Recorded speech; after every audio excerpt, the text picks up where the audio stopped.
They're so fucking cooked, dude. They're so goddamn cooked. Rewind, you just missed the gem. Wait, he said shut up? Some confusion over former President Donald. See what JD Vance had to say about Trump's new remark about abortion in Florida? Oh my lord. Oh my god, we have to watch this. I'm sorry. JD Vance went on CNN to defend Donald Trump again, and it is hilarious. Donald Trump's position on an amendment on the ballot in Florida that would effectively overturn the state's 6-week abortion ban. Well, I think the 6 week is too short. It has to be more time, and so and I've told them that I want more weeks. So you'll vote in favor of the amendment? I'm voting that I am going to be voting that we need more than 6 weeks. With me now is former President Trump's running mate, Republican Vice Presidential nominee, Senator J.D. Vance. Senator, great to have you with us. You can help us clear this up. How can you vote for more than 6 weeks without voting for the amendment? Well, I think all the president is saying, and of course he's going to make his own announcement on how he's going to vote on the Florida bill, is that he thinks that there should be more than 6 weeks. And he's been very consistent in that. He says he doesn't like just 6 weeks. He obviously doesn't like late-term abortion. Dude, this honestly, you have to be a unique kind of ladder climber with no self-respect whatsoever to like look at the last vice president and what happened to Donald Trump's like last vice president, who his entire fan base was like seeking to execute, and turn around and say, no, I'll sit in the cuck chair. That's how desperate I am for a crumb of power. And now he's just stuck in this perma cycle where everybody hates him. The Trump base hates him. And he's just sitting there constantly fucking trying to defend Donald Trump when Trump will go out and be like, well, they say JD Vance is weird. Not me. They're saying JD is weird. And he is weird. What's up with his eyelashes? And he just has to sit there and be like, yeah, I am weird. I'm a weird guy. I am a weird guy. Everybody knows this. My president is right when he says I'm a fucking weirdo, that I look like a baby, but a baby with a beard. I think like a lot of Americans, the president is sort of somewhere else on this issue. And he's also said that he wants abortion policy to be made by the states themselves individually and not by the national government. I think that's the most important thing. You're disgusting. You hate America. This guy got so horny, he couldn't even write, you hate America. He said, you're disgusting. Hate you, America. Boss baby elegy.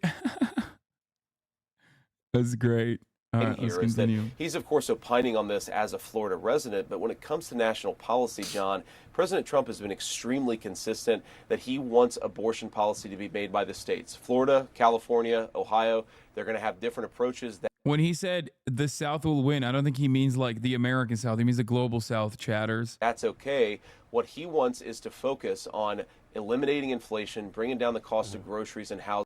Will you lump Hispanics with the whites in your census again? I'm indigenous from South America. I forget how we do the census here, but I don't think we lump Hispanics with whites in general. I think you're thinking about the American census.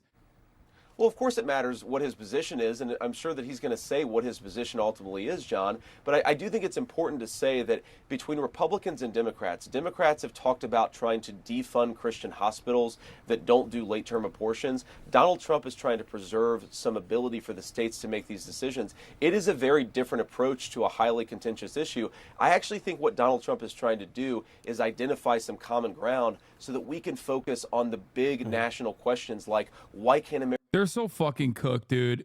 They're so goddamn cooked. Rewind, you just missed the gem. Wait, he said shut up? Important to remember, of course, that Kamala Harris has come out for taxpayer-funded abortion. Sorry, Senator, but he's a voter in this case. The reason it matters, I just wanted to finish this point. Is he's a voter. Go ahead. No, he said shit. Go ahead. Well, of course it matters what his position is, and I'm sure that he's going to say what his position ultimately is, John. But I do think it's important to say that between Republicans and Democrats have talked about trying to defund Christian hospitals that don't do late-term abortions. Donald Trump is trying to preserve some ability for the states to make these decisions. It is a very different approach to a highly contentious issue. I actually think what Donald Trump is trying to do is identify some common ground so that we can focus on the big national questions like why can't Americans afford groceries and housing? That's what we're going to focus on when we win in November. Former president, announced yesterday that he wants insurers or the government to pay for IVF. How? Well, he's been consistent again in this, John, that he wants people to be able to afford to have families. And it's one of the reasons why we've supported an extended child tax credit that Donald Trump actually got done. He didn't just talk about it, he got it done. Why are people so angry with conciliatory positions? Isn't both sides trying to be more moderate around contentious issues like immigration and abortion a really good thing for the country? I'm going to ask you a very simple question. If one side is saying we need to kill 12 million migrants that are currently living on U.S. soil but don't have citizenship, and the other side says, nah, let's just kill 6 million of them, do you think that we've arrived at a conciliatory position on a contentious issue? Or do you think that the situation is completely fucked? No, I'm asking you. Like, this is an analogy, okay? That's not the exact position of the Republican Party, nor is it the exact position of the Democratic Party. This is the problem with the argument that you're making, okay?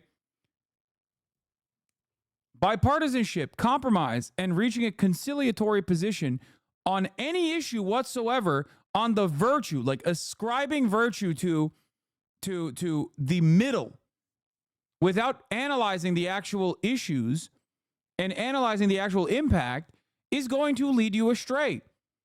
Do you understand? Do you get it? Why are you saying we shouldn't kill anybody? Love peace.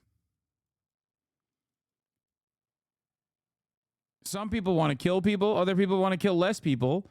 We should reach the middle, right? Turns out you don't want to fucking be conciliatory on that front.